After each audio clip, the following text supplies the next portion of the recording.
और पाला बदलने के बाद वो सत्ता पक्ष में अभी उसके बाद ये बजट सेशन हो गया, मानसून सत्र, वो सभी सत्ता पक्ष में बैठते भी दिखे।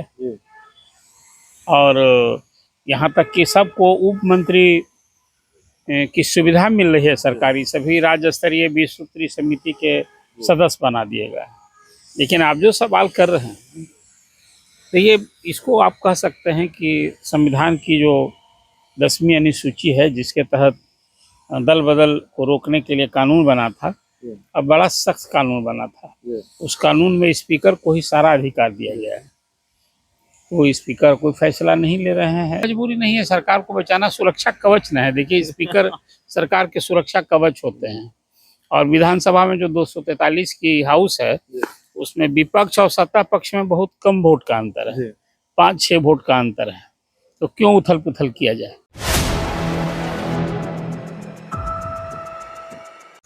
नमस्कार, आप देख रहे हैं 4 PM और मैं हूं अभिषेक मिश्रा। देखिए, बिहार में विधान परिषद के उपचुनाव हो रहे हैं। बिहार में विधानसभा की 4 सीटों पर उपचुनाव होने हैं।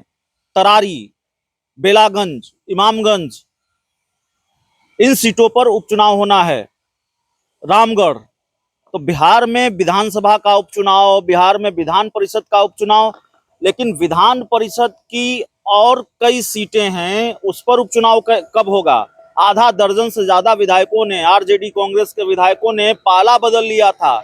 उनके खिलाफ दल बदल कानून के तहत कार्रवाई कब होगी, उनकी सदस्यता कब जाएगी, और फिर उनकी सीटों पर विधानसभा का चुनाव होगा या नहीं होगा, या बस ये खेल यूं ही चलता रहेगा। स्पीकर की जो भूमिका है वो भी सवालों के घेरे में है। हमारे साथ अरुण पांडे सर हैं, बिहार के जाने माने पत्रकार। सर, सब कुछ हो रहा है, विधान परिषद की सदस्यता चली गई सुनील सिंह की, विधान परिषद की खाली सीट पर उपचुनाव हो रहा है, और जिन विधानसभा की 4 सीटों पर वहां के विधायक सांसद बन गए, वहां भी उपचुनाव आज न कल होगा। राज्यसभा चुनाव की तारीख का भी ऐलान हो गया। जो विधायक पाला बदल चुके हैं और जिनके खिलाफ दल बदल कानून के तहत कार्रवाई होनी चाहिए थी, उनकी सदस्यता कब जाएगी और वहां उपचुनाव कब होगा भी कि नहीं होगा। आपके सवाल का जवाब तो विधानसभा के अध्यक्ष नंद किशोर यादव जी ही दे सकते हैं जी। पाला बदल हुआ है, यहाँ तक सही है, और उस पाला बदल के कारण सदस्यता गंवानी होती है, यह भी सही है। लेकिन आप जो सवाल कर रहे हैं उसका उत्तर तो किसी और के पास नहीं है। इसका उत्तर है विधानसभा के स्पीकर के पास।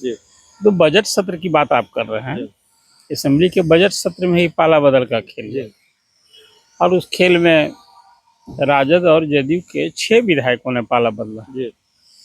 और पाला बदलने के बाद वो सत्ता पक्ष में अभी उसके बाद ये बजट सेशन हो गया, मानसून सत्र, वो सभी सत्ता पक्ष में बैठते भी दिखे। और यहाँ तक कि सबको उप मंत्री की सुविधा मिल रही है सरकारी, सभी राज्य स्तरीय 20 सूत्री समिति के सदस्य बना दिए गए।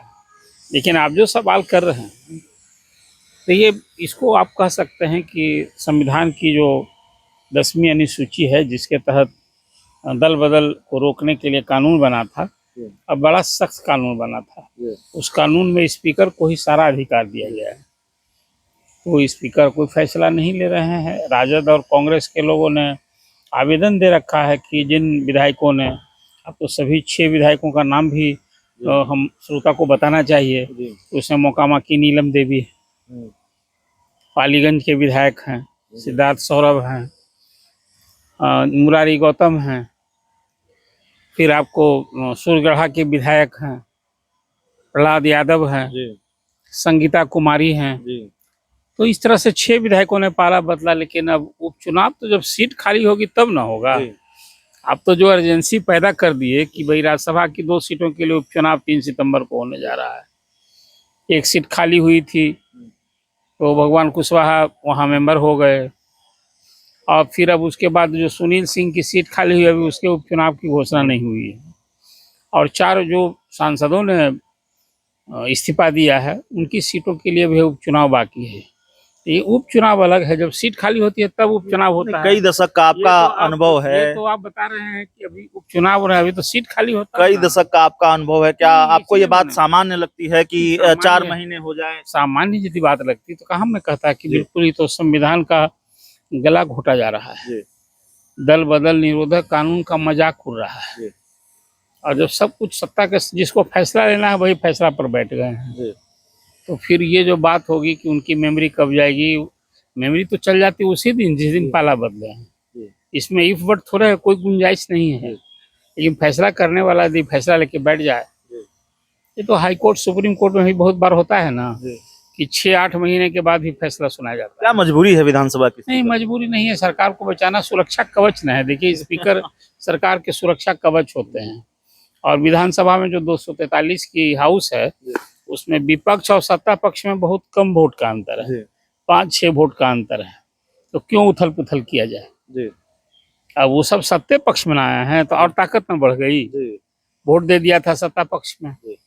इसलिए जो सवाल है, कोई मजबूरी नहीं है, इसको सरकार को बचाए रखने की स्ट्रेटजी मजबूरी। कहते हैं। जी, तो सरकार को बचाए रखने की रणनीति है। तो जब सीट खाली होगी, सदस्यता जाएगी, तब तो उपचुनाव होगा। यहाँ तो सदस्यता ही नहीं जा रही है, दल बदल कानून के तहत कार्रवाई ही नहीं हो रही है, और सर बहुत सख्त लहजे में ये कह रहे हैं कि संविधान का गला घोटा जा रहा है।